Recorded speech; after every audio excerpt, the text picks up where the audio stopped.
Have you ever wondered why conservatives use the term illegal alien, whereas liberals use undocumented immigrant? While these two things basically mean the same thing, they're used differently by different sides of the political debate. And as a lot of you know, I have background in political psychology.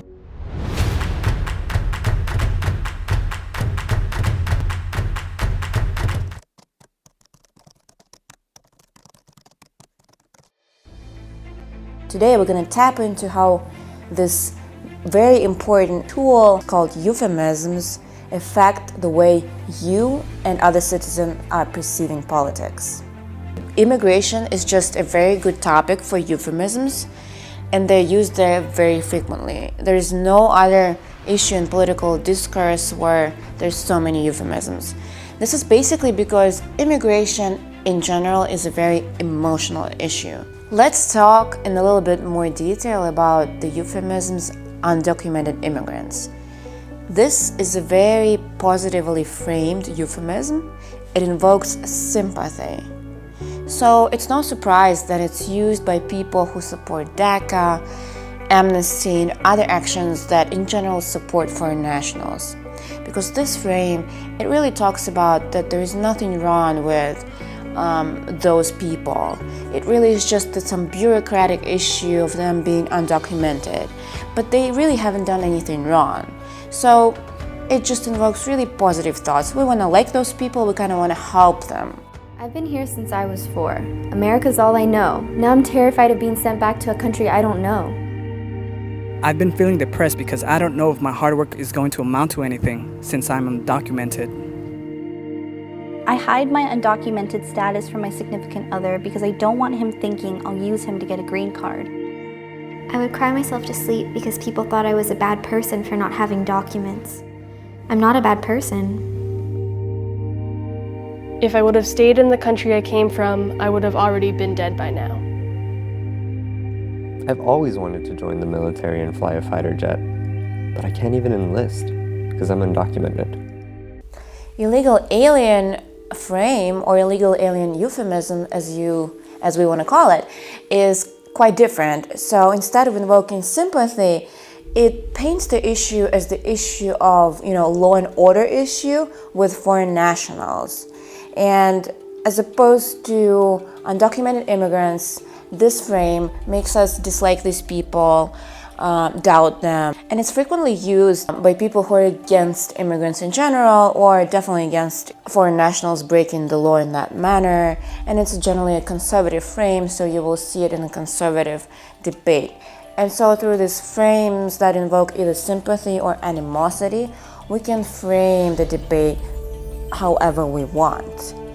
And so it's no wonder that the liberals, who are generally in support of immigrants, use this positive frame, and conservatives, on the other hand, obviously use a completely different negative narrative.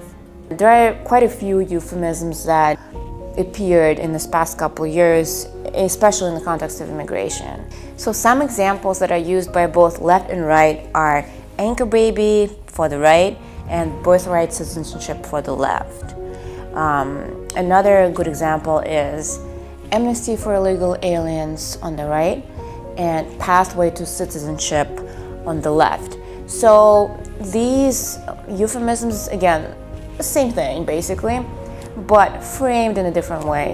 It makes it so much easier for people to refer to their own crowd in that way.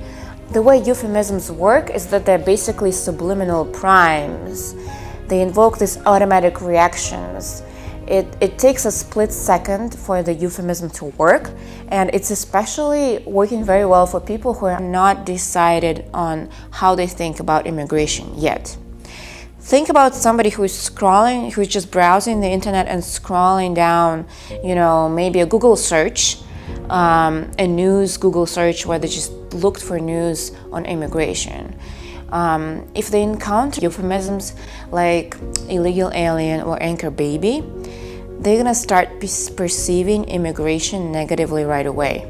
So they don't even have to read the article itself, it's just gonna prime them automatically, subliminally, and this is the way that they're gonna look at the issue in the future.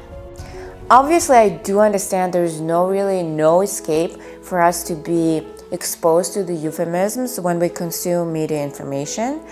But fellow social scientists have also noticed that if we're vigilant to those frames, we can be resistant to that. So for the person who is aware of this kind of euphemism or frame being used, for that person, that euphemism is less effective. So overall, what do you guys think? Do you think they work?